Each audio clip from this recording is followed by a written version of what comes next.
You're listening to the Recovered Life Show, the show that helps people in recovery live their best recovered lives. And here is your host, Damon Frank. And welcome back to the Recovered Life Show. It's Wednesday, September 7th, 2022, joined by Kristina Dennis, my co-host. How you doing, Kristina? I am doing very well, Damon Frank. How are you? I am doing fabulous. We have a great Wednesday after Labor Day weekend. A great show today. Great show today that we've got. We're talking about a topic that I think most people in recovery can identify with. Absolutely. And it's important that we bring this information because I think it'll be really helpful. But before we do that, I want to thank everybody who's downloading the podcast. Please download it. Give us a comment, a like, a follow. Let your other buddies know about it that are also in recovery. We really, really appreciate all of your support. And thank you. Love the comments. Love to bring you information that will be helpful in your recovery. Absolutely. Thank you so much for everybody who likes, shares, follows, and comments. It really does wonders, Kristina. And also it allows us to get to know you and to have that important recovery conversation. So, Kristina, I've got a great show for us today. We've got a great show for this Wednesday and a topic that everybody can relate to in recovery: worrying in recovery. I know You're not a worrier. I know you've never worried. So you're going to have to fake it on this one. I think I'll be okay. I have to reach back into my vault. No, honestly, worry in recovery, I think it's impossible not to have it. I really have not met people that don't. I mean, maybe an occasional unicorn, but I think especially when we let go of our anesthesia, all of a sudden, you may feel worry more than you ever have because we are upfront with our emotions. We are facing our situations head on most of the time, or at least learning how to. And I think worry is inevitable. What do you think? Yes. Well, you know what? I do believe that some people are prone to being warriors, right? Absolutely. They are prone to being warriors. I'm one of those people. I like to ruminate, go over things. What could I have done better? Look, I think if you are a codependent or perfectionist, worrying is just part of the deal because we're trying to get it right all the time, right? And if you're a people pleaser, you want to do well, it's always about what are people going to think? Did I do it well? Did I do it right? Right. Like I've said on other episodes, one of my good friends in my old school group says, alcoholics are the only people who regret the future, right? So we can get ourselves worked up and worrying about things that really don't matter. That's been my experience. And I think people in recovery, honestly, Kristina, just to say this, and I'd love your opinion on it, I think we're more prone to it. I think especially after we're sober, we don't want to lose what we have. So there's a lot of worrying, like, am I going to lose what I have? I totally agree. Once we stop the self-destructive behavior, we, like you said, want to hold on to what we have. And I still remember the first couple of years. And when we work with clients, this shows up. You have the relapse dream, or all of a sudden you have awareness about everything that could happen. If you were like me, living kind of in a stupor, I did that on purpose so that I didn't have to think about that. Oh, if I worry, I'll just pick up a drink. If it starts showing up, the terror. Something I learned last year in neuroscience is that, we have this way of actually checking the brain now with a, EEG, and we can see what lights up. And there was a study. Go ahead. No, I was just going to say that, it's the neuroscience of it all is super important. So cool. And what they learned from this study was that we actually get a hit in our brain when we worry about something and it comes true, like very similar to a gambling addict's brain.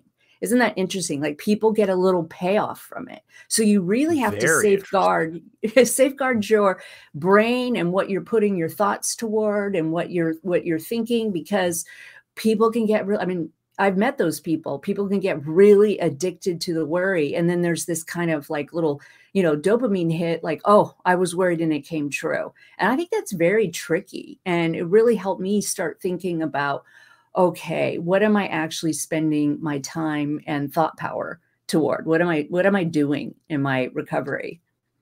Yeah, I think, one of the things about worry is that you can end up manifesting what you're worrying about, right? Because you're thinking Mm, about it in your consciousness all the time. I think that this is one of the things that specifically related to recovery. If you're listening to this podcast and you're in recovery and you're saying, I worry, I'm kind of an obsessive worrier. I think one of the red flags here with people in recovery is that we can really get ourselves worked up. One of the things I like to do is to check out the definition of what a word is, so I know that I'm actually talking about it correctly, right? oh, that's And I good. just put it up on the screen here for the people that are listening on the podcast. I'll read it. It says, worry, give way to anxiety or unease, allow worry one's mind to dwell on difficulty or troubles. He worried about his soldiers and sons in the war, right? They gave an example. But what I love about this is that it's unease, right? And Hmm. it's also it's really dwelling on the unease, right? So living in the unease, in my opinion, in recovery is very dangerous, because what's going to happen is the universe is just going to say, all right, Damon, you want more unease? I'll give you more unease. I'll give you more things to worry about. And when I'm in that state of worry, what ends up happening is all I see are things to be worried about. Whereas Right. opposed to moving out of that consciousness and moving into more of a gratitude state, something at a little higher vibration, which we talk about here at the Recovered Life Show a lot, is getting out of that consciousness, getting into a new consciousness of expecting the best from people, expecting good things to show up, right? I then tend to see all the good things that show up. Oh, yeah. I mean, truly, I think that that is one of the most important things we learn in recovery, long before the law of attraction was actually put out. I was 25 years, this is long before. I think that law of attraction or The Secret came out in 2006. But I was taught from the first day of recovery that what we focus on gets bigger. And sometimes I just need to remind myself of that, like what I'm focusing on is getting bigger. And so, we now know through neuroscience, it's actually, sending a message to your brain, your reticular activating system, to start looking for things to worry about. And so it does take a certain amount of awareness. We know that we're the thinker of our thoughts, not our thoughts. And it takes a discipline to catch yourself going there. And I think your tool of gratitude is amazing. Have you ever seen, Christina, people being taken out and relapsing through worry? Yes. Yes, of course. Of course I have. And it's so hard because, everybody knows I'm a great little recovering codependent, and it's so easy to do that as a codependent, to ruin relationships, to start doing controlling behaviors, which then lead to either codependent slips, or if you are an alcoholic, not a para-alcoholic, yeah, it can take you out. It's just too hard. Your body, your trauma is all flared. I think the word that they use these days is futurizing, which is absolutely what, if you've come through a 12-step, we get warned against doing. But I have. Have you? Oh yeah, absolutely. I think what happens is, and you see this a lot in transitional recovery, transitional places, right? Where maybe somebody is leaving a rehab facility and they're not quite really ready to go back into a full-time unassisted living, right? Right. Situation. And what will happen is they'll worry about a court date. They'll worry about finances. They'll worry about, like, these are all very common things in early recovery, especially finances and relationships, right? And they'll worry themselves right into a reality that is so bad that they pick up to relieve it. And I Mm, think one of the things that I've noticed in working with others in coaching is, one of the reasons to identify if you're an obsessive worrier, you want to get that out of you. You want to start getting tools to yes. move out of that worry, because what will happen is you will soon generate something to really worry about. And it becomes too overwhelming. And what happens is it's kind of a build up, build up, build up, build up. Hmm. It's a wave that comes out. And then the next thing you know, the wave is on top of you, and you don't have the tools to be able to say no, right? You're either in a bad situation. I've seen this where it's, Hmm. oh, I got to go to this birthday party. It's in a bar, no big deal. But they've been worrying for a month and a half, right? And building up this anxiety, and they're so overwhelmed that they have no barrier, right, to that first drink. So I think, and it's the same thing with codependency. I think the more we worry, the more we find people to be codependent with, because it relieves that compulsion, right? It's like, at least it's some sort of solution. It's some sort of relief. Well, and I mean, I think there's even something underneath all of that. When we go to worry as the norm, we're not living in our lives. It's a distraction. It's a way of not, delaying the inevitable when you have to think about what is really happening in your life. There are true worry. I mean, staying sober is, we know the statistics. If you can make it to 5 years, 85% of us stay sober. But if you are in that first 5 years and you have an uneven focus on what is good and what is bad, you're going to bring that to the forefront because you can't help it. You can't. Absolutely. I mean, all humans have negative bias. And so I think it's realistic to say that we know our brains are trained to find the dangers, right? To keep us alive. We also know our brains are incredibly lazy. So if this feels good, if you have a little payoff, your brain's going to go to it every single time. And it takes discipline to pull away from that and make sure that you're focusing on the good that can happen. I say this with all of the heart that I can come up with. I know that people are scared. I myself have been scared many, many times in recovery when I had sobriety. But ultimately, whatever I'm doing that takes me away from here and now is robbing me of my life. Absolutely. And I think that is the big thing. It's like, we don't want to get sober and be miserable. So if you're listening to this and you're a chronic warrior, when we come back from this quick break, Kristina and I are going to break down what we have used personally to get worry out of our life and what we use with our clients to help them along this path. So hold tight. We're going to be back after this very quick break. If you are newly sober, trying to get sober, or you've been sober for decades and are looking to take your sobriety to the next level, the Recovery Breakthrough 6-week transformation concierge coaching program might be right for you.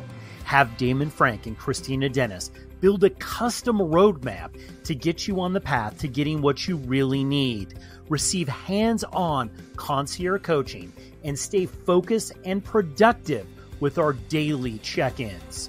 If you're ready to experience your recovery breakthrough and start the journey towards the transformation you deserve, book a free get-to-know-you call today and find out what is possible in your recovery. To find out more about Recovery Breakthrough and to book your free call, go to recoveredlife.us. That's recoveredlife.us.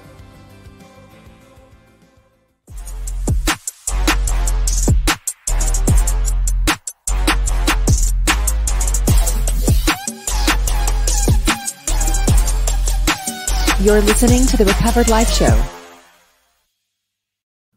Okay, Kristina, I promise when we got back from the break, we were going to dive into some solutions with worrying. If you're a chronic worrier, if you can't stop that compulsion to worry, every day you wake up and you define yourself as a worrier, looking for things to worry about, listen very closely to what Kristina and I are going to have to say, because we might be able to give you a tool that you can get free from that worry obsession. Kristina, what's your big tool here? Like if you're trapped, what's your go-to tool to get out of this? Well, absolutely. And this is the fun part of being a recovery coach. When we're working with clients, one of the things that we spend some time on is actually building luggage, like a tool that actually looks at what could possibly happen that was good. We want to have gratitude for what's happened, but many of us don't have examples of really good lives or actual people to think upon to say, okay, they have, success leaves clues, right? So I need to make my brain aware of, I need to make my consciousness aware of what if it didn't go wrong? And so when we do work with people, we do a fear inventory. Like you said, we look it in the eye, but we also make sure that we have other schemes. It's called a schema. Our brain has other examples of what could happen that would be good. It's often that I work with somebody and they explain what they're worried about, and I actually ask them to pivot over to some kind of solution that maybe the worst won't happen. Maybe something really good will happen out of it. And it never surprises me that people struggle with looking for a positive outcome versus a negative outcome. Yeah, I think I think that that's so important, because looking for that positive thing, you will find positive things. Yes. Kristina, one of the things that I use that have been very successful, besides my little allergy attack I'm having right now, but one of the things that I've used that have been very successful is to start writing things down. Yep. Getting things out of my head. And I did this with a client not too long ago, where, there was a lot of obsessive worrying going on. And what we did is we started to write down what we were worried about. And the first thing that I did is I went through and I said, okay, let's look at all these things. Is there a solution for any of these things? Right. And many of the things that this person was worrying about were things that couldn't be changed. And one of the things we have to, I think, realize in recovery is things that things that have no solution are called facts. Yes. Right. Like I could want to be 6'4" and play for the Lakers, but if I'm 5'2", it's a fact I'm 5'2", right? Right. So there's no sense of worrying about the facts, because the facts are just the facts. It's just what it is, right? So defining what is a fact and what is an opinion, right? Or what is something that really maybe that is something tangible, that I think is a very, very first important step. Many times we're just upset about facts. And I know right now I deal with a lot of high performing people. Like that's my thing, right? And a lot of people right now are worried about the economy. They've done well. I have a lot of recovered business people. They've done well, Kristina, right? Like they got sober, they were broke, they did the deal, they've accumulated things, they've got businesses, they have some success. And the worry is the economy's bad, we don't want to lose it, right? Like, and so the economy is some sort of like thing that's out there that we really don't have much control over. We just have control over what we do. So finding out what is a fact and what is my interpretation of it, and what is maybe something tangible. When you take all those tangibles and you could say, I could see why you would worry about these. What can we actually do? What actions can we really put in place here so we don't have to spend time worrying, we can spend time doing. Ooh, yes. I think you're dangerously close to that acceptance piece, right, of recovery, accepting what is and life on life's terms. And yes, I mean, without any kind of control, which I think a lot of us start figuring that out, we are not in control of people, places, and things. There isn't very much that you can do. So why worry about it? Why spend that energy focusing and refocusing somebody to what they can do and giving them options and examples that they can, duplicate, that they can model their life after, is going to be one of the biggest steps to opening up your world. Understanding that it's not a moral issue. All right. You're not bad because you worry is also something that I want to say in today's show, because I think a lot of people start thinking that they're doing recovery wrong because they're still having all of these feelings. It's just a weak spiritual muscle. Right. And they need to work that muscle. They need to train their brain to see when worry has been fruitless. Because I can tell you, hearing from somebody else, don't worry, be happy. I mean, we're both older and we know that song isn't always effective. So what I like about what you're saying is we turn toward it and we have acceptance, and then we commit to somebody, a coach, a mentor, whoever you're working with, we commit to them that we're going to move forward on the things that we can actually change. Yeah, well, I love when you're talking about acceptance here because now you're really getting into the spiritual principles of it, right? Right. But the reality for most people, and I know for me, right? Like I was ready. I was worrying about stuff. I wasn't quite at acceptance. Maybe acceptance was 6 months out, a year out, 3 months out, 2 weeks out, but I could still take positive actions in the meantime. And I remember somebody telling me, it's like, all right, look, you got to identify, Damon, how much time you're actually spent worrying. And this is interesting because in high performance stuff, like when I am coaching somebody who, has a business or whatever, and they've gotten sober, there's this compulsion. I've got to make up for all that lost time. I wasn't perfect. I didn't do it right. Right. So you got to get past that. And just like past episodes that we've had with chronic thinking, obsessive thinking, which I can relate to, I could just sit and think about things for a long time. With worry, what I tend to do is I try to put it in a bucket a little bit and compartmentalize it. And I know you don't want to do that with every feeling you have, but I find with obsessive thinking and worrying, this works great because what I could do is I started billing myself for that worry. So if I found myself drifting off through the day and it was 2 hours of worry, then I'd put a price tag on that. Okay, that I'm worth $100 an hour, let's say, or $50 an hour, or $300 an hour, whatever you want to price yourself out. Start adding up how much of your time, because money puts a value on your time. Start adding up at the end of the week how much money you've spent of your time worrying, and you're going to find that wow, that's a lot. That's something to worry about right there. Right. So true. And what you're talking about is pulling back and having the discipline of realizing that these are just thoughts. These really are just thoughts that we can change. And we're not talking about, toxic positivity, right? That's not what we're saying. And when you share that we look at it and really look it in the face, that is how we get through to the other side. I think that a lot of stuff can be untangled when you start sharing your thoughts and you start becoming aware that other people have made it through those situations, that something good has come out of something that we thought would be terrible. And you really, really start training yourself. So, if you have a lot of worry in your life, it's time to start talking to somebody, figuring out the costs, figuring out what it's robbing you of, what joy are you're not obtaining because you're spending your time in the worry cycle.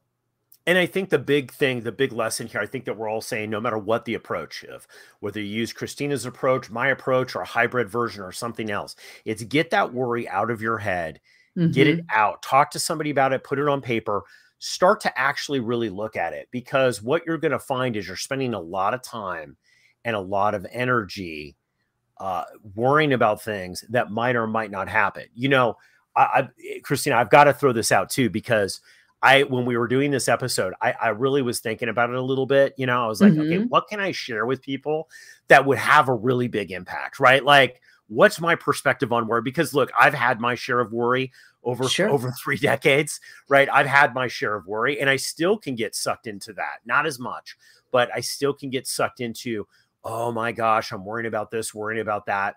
At the end of the day, you know what I found, Kristina, in recovery is the worst case scenario rarely happens. And the absolute best case scenario rarely happens.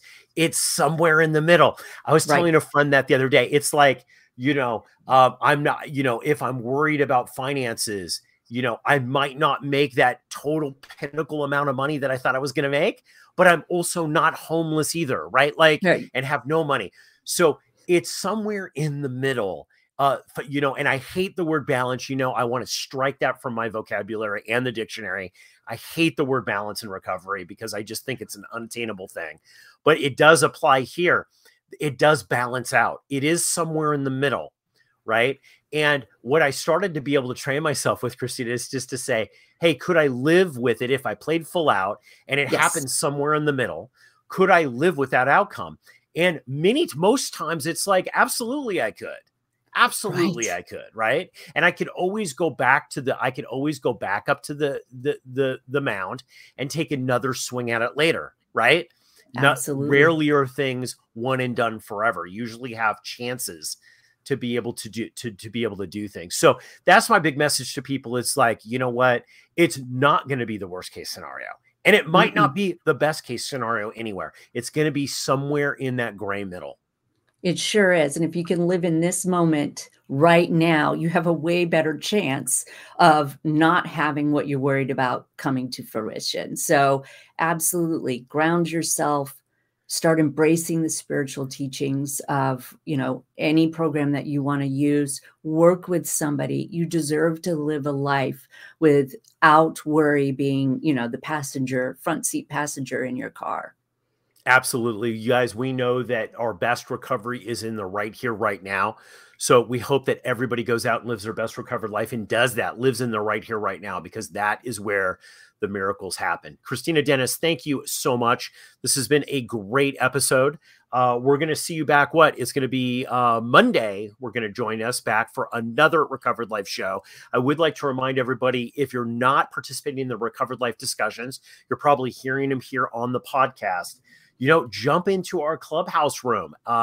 Every week, 4 days a week, Kristina and I are on Clubhouse having conversations that matter in the Recovered Life discussions. So join us there. You can find out more about it on our website, recoveredlife.us. And everybody, go out and live your best recovered life. Bye. Keep the conversation going. Join Recovered Life, a community of like-minded people who are looking to live their best recovered lives. Membership is free, and you can apply at recoveredlife.us.